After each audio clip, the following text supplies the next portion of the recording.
Hello and welcome to Crosstalk, where all things are considered. I'm Peter LaBelle. With the election only weeks away, the Trump administration continues its sanctions mania against Cuba, Venezuela, and Iran. It has never explained how this advances the national interest. Also, no matter who's in the White House, the foreign policy blob is determined to continue to avenge its defeat in Syria.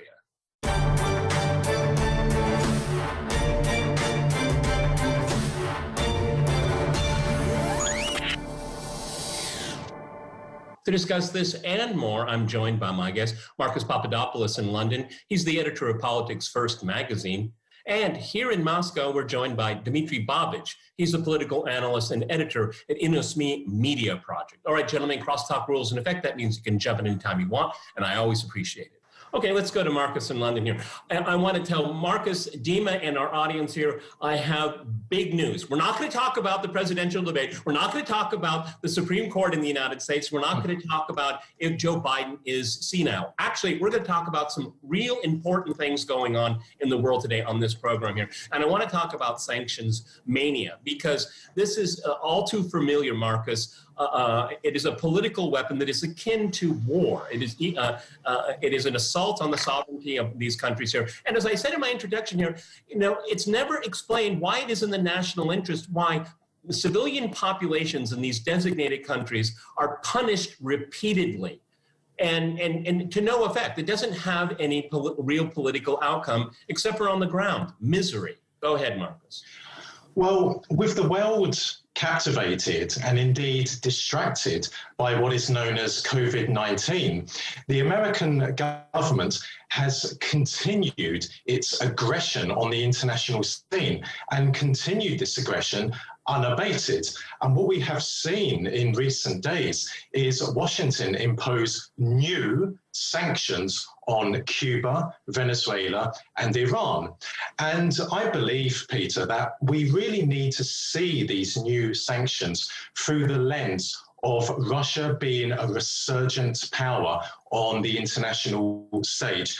Yes, on the one hand, the Americans do want to take action against the aforementioned countries. They would like to bring down the governments there. They would like to return those countries to how they were prior to the revolutions in those countries, namely vassal states of America. But I believe, on the other hand, the most important reason is that the Americans are striking back against Russia and doing so against three of Russia's most important of allies and friends in the world. Russia has a strategic partnership with Iran. Russia has a strategic partnership with Venezuela. Russia is working on establishing a strategic partnership with Cuba, as the Soviet Union had during the Cold War. And the Americans understand that their ultimate objective in Syria has been defeated. The Americans know there is no chance of the Syrian government being overthrown. So the Americans are looking to target Russia's allies and friends in the world. I want to talk about Syria in the second half of the program here. Dima, again, looking at the three countries that we mentioned here, Cuba, Venezuela, and Iran, there's always this pretense of we'll drop sanctions if you do X, Y, Z, 1, 2, 3. But if you look at every single example here, and we will talk about Syria in the second half of the program, it's basically fold, submit, surrender, and then we will drop the sanctions here. It doesn't work that way. That's not what diplomacy is all about. And obviously, it is a pretense to forced regime change. We all know what happened to Libya. The North Koreans know what happened to Libya here. So, I mean, this is such a blunt tool for political change. And there is no, the carrot part of it is never really explained. And that's why these countries and their governments feel threatened, because there's no alternative. It's just one way. It's one way, or my way, or the highway, and that's not the way you can reasonably work the international order. Go ahead, Dima. Well, you are absolutely right that sanctions is basically a continuation of war by other means. Clausewitz used to say that war is a continuation of politics by other means. Well, definitely sanctions is not diplomacy. And this has been said at many discussions that Valdai Club organized, that Russia in Global Affairs, that magazine organized. And the Western analysts, most of them agree, but they can't do anything about it because the Western foreign policy is ideological. And this is the problem, because if the United States foreign policy had been pragmatic, look, we had wonderful articles in the magazine called The American Conservative about the way basically the spread of COVID in Iran threatens the US nationals in Afghanistan, in Pakistan, in many neighboring countries. But nevertheless, Mohammad Javad Zarif, the foreign minister of Iran, he just recently gave an interview to RT where he said, because we cannot transfer money, we cannot also pay for the vaccine, for any kind of medicine against COVID. The same story with Venezuela. It was proven beyond doubt that the spread of COVID in Venezuela threatens US nationals, because the disease spreads to the United States via many other countries.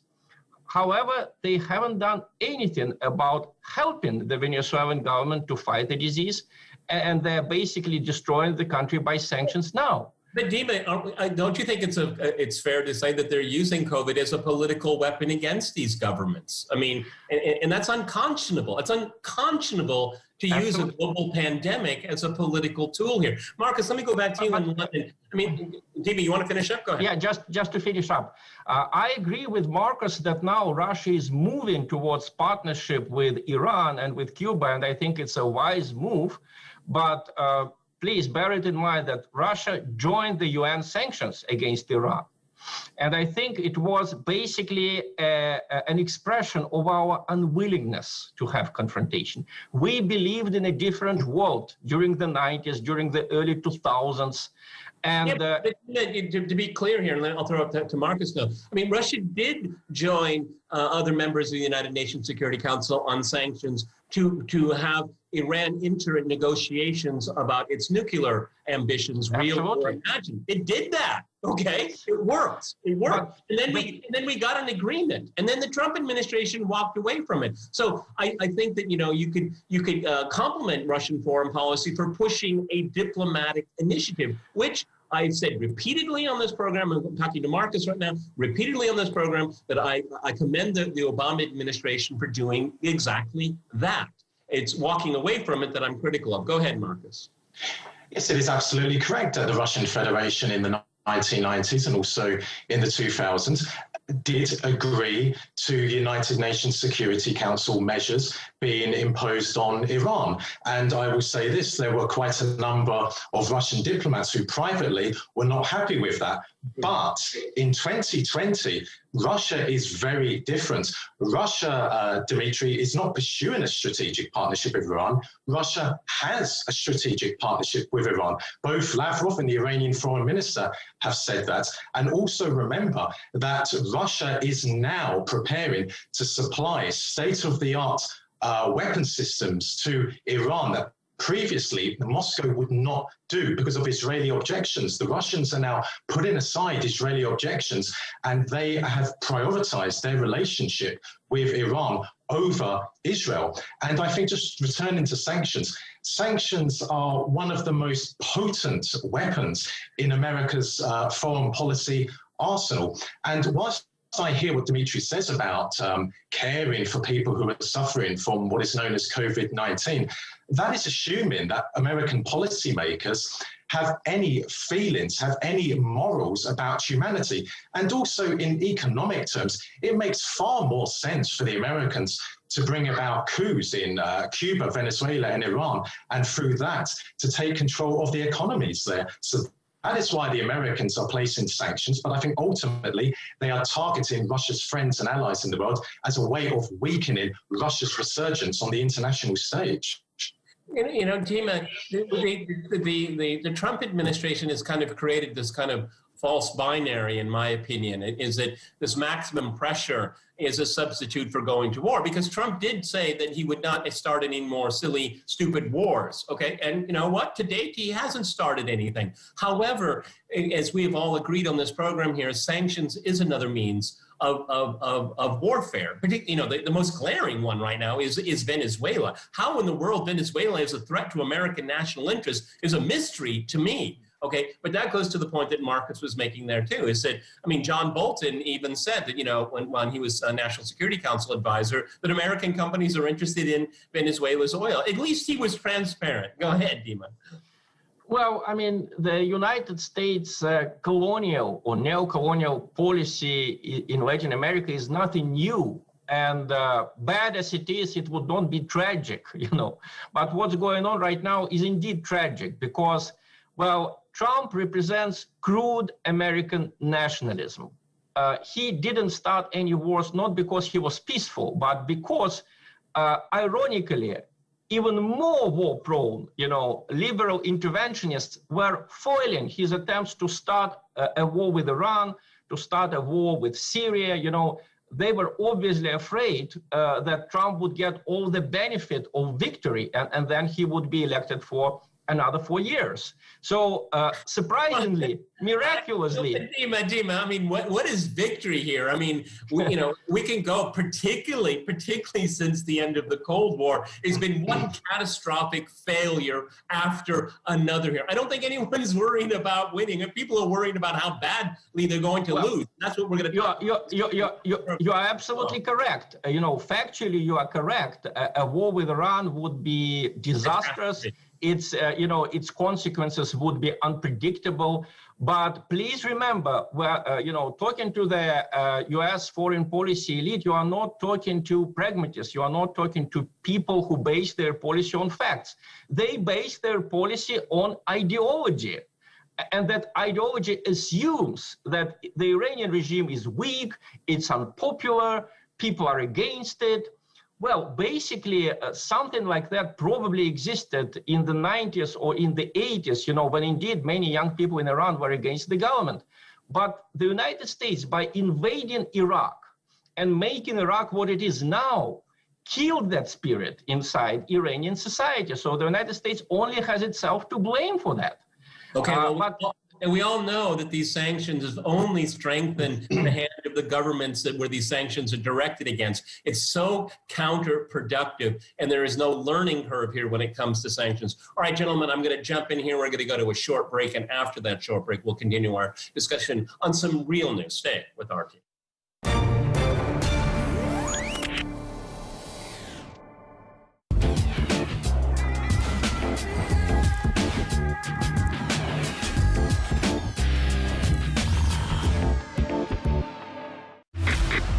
Always be polite. Never engage with an aggravated or confrontational officer.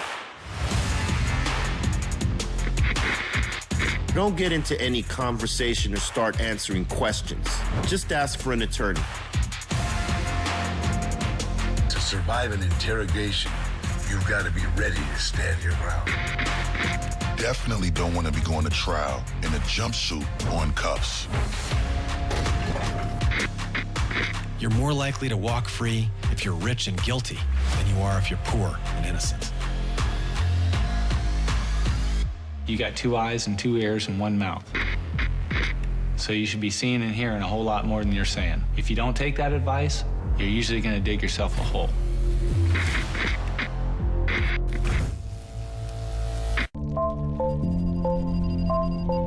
When all truths seem wrong, when all rules just don't hold, and a new world is yet to shape out, disdain becomes the etiquette, and engagement equals betrayal. When so many find themselves worlds apart, we choose to look for common ground.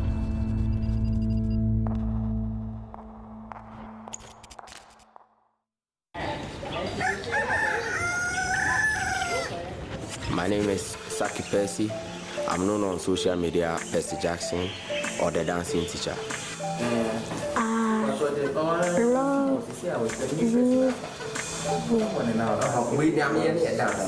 Dance. Because it makes me happy. me happy. And I teach creative arts, and I use dance to teach to make learning very easier, and also to make school attractive to all kids. I love dance because during his childhood, Chelsea likes music. I love to dance because it makes me happy. I love to dance because it makes me happy. When you go to funeral, we are dancing. And when you go to church, we are dancing. Even bed, we are dancing. Because it's part of us. I love to dance because it makes me happy. I like to dance because it makes me happy. Yeah. How you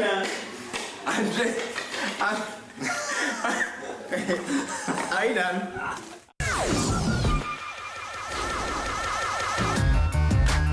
Max Kaiser's Financial Survival Guide. Stacy, let's learn about bailouts. Let's say I'm the Troika and you're Greece. I'm Greece. I'm bankrupted by Wall Street fraud. Thank you for helping. You're not a friend, Troika. That's right. Bailouts equal debt slavery.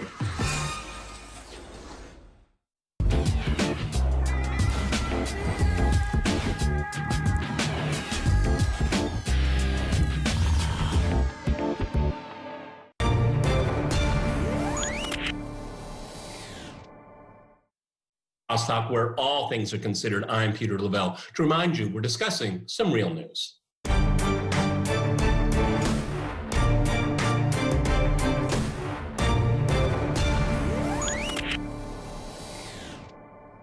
Marcus, let me go back to you in London here. It seems patently clear if you look at the foreign policy advisor surrounding Joe Biden, and of course the foreign policy establishment that is in government in the Trump administration here.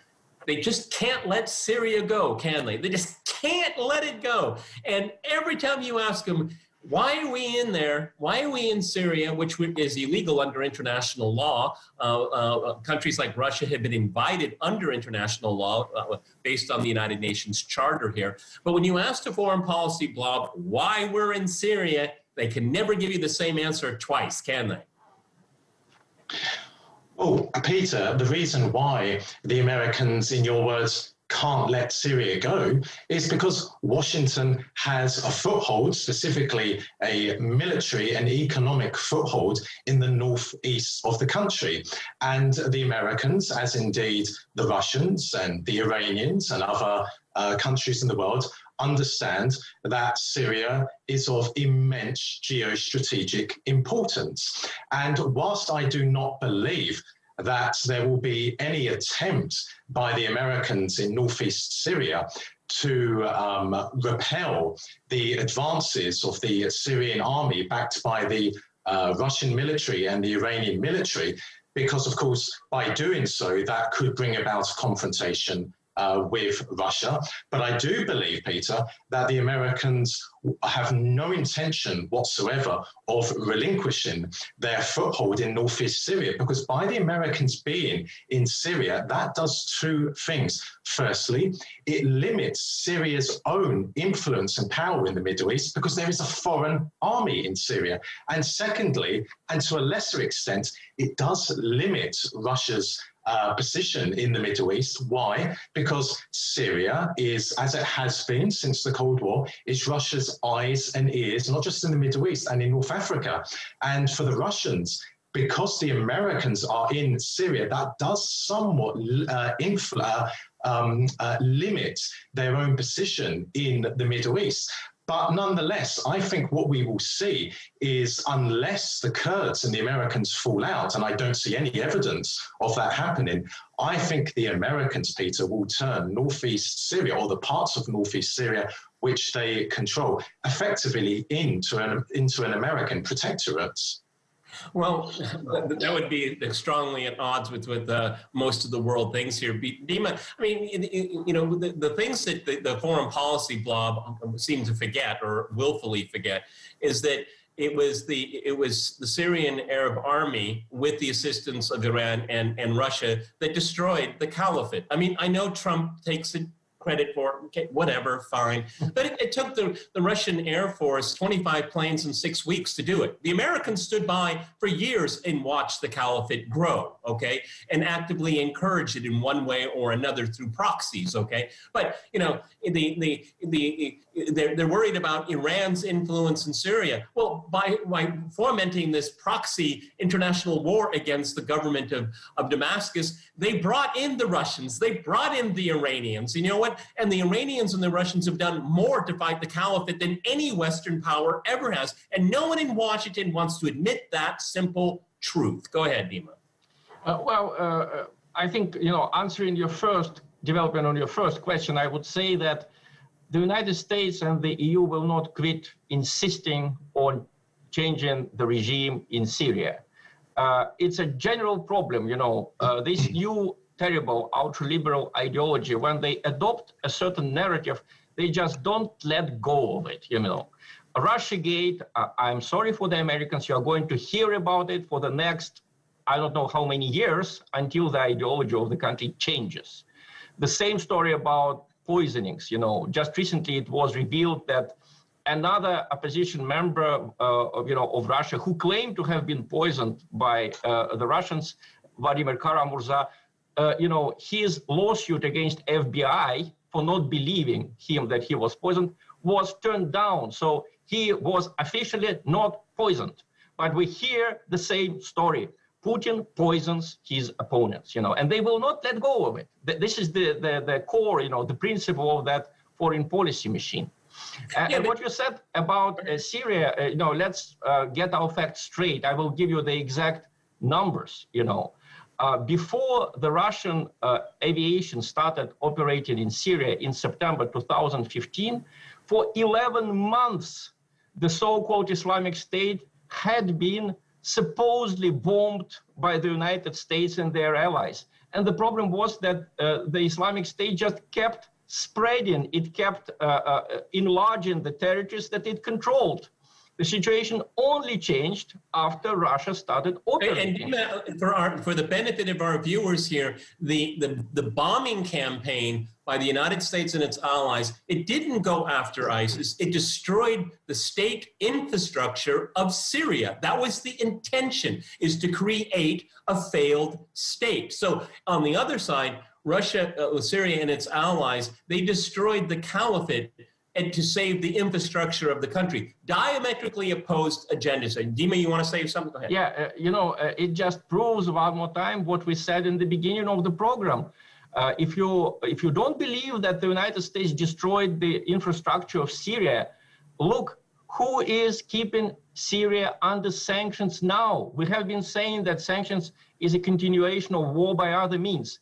The United States and the EU, you know, despite the country being destroyed, despite it being in raptures after the civil war, they continue maintaining sanctions against Syria. It's unheard of. I mean, I don't remember any example in history when a country would be destroyed and the outer world would be making that destruction even worse by not allowing to supply oil, by not allowing to supply medicine.